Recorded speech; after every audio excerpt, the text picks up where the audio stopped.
आज आहे महाराष्ट्र कृषी दिन. महाराष्ट्र कृषी दिनाच्या सर्वांना खूप खूप शुभेच्छा. चला मग आज काय आपण आपल्या शेतामध्ये आलोत.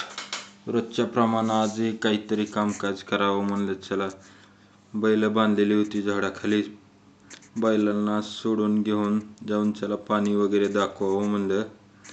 पाणी वगैरे दाखवून आपले चारा पाणी वैरण वगैरे टाकावे. भारत हा कृषीप्रधान देश आहे, आपल्याला माहितीच आहे.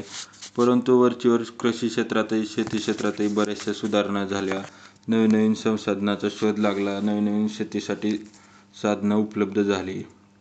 परंतु पूर्वी कसं होतं की आपल्या बैलावरती नांगरणी, कुळवणी, पेरणी, डुबण कोळपं केलं जायचं.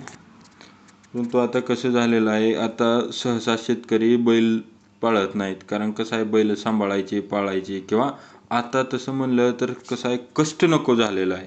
प्रत्येक व्यक्तीला कसं आहे, पैशाला किंमत राहिलेली नाही.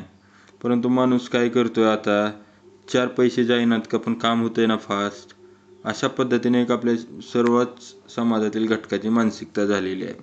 परंतु आमच्या इथं पाहिलं तर पूर्वीपासूनच आमच्या आजोबापासून आमच्या वडिलालाही, आजोबाला असेल, वडिलाला असेल, आमच्या चुलत्याला बऱ्याच जणाला असं बैल पाळून शेती करायचा नाद आहे.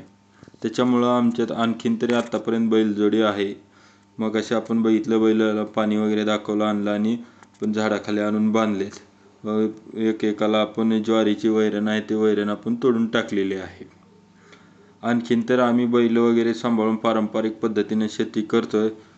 तर भविष्यातला भाग पुढचा जे काय असेल ते पुढं होईल. परंतु सध्या तरी बैलाशिवाय शेतीला पर्याय नाही, कारण याच्यामुळे डुबण कोळपण वगैरे करता येईल.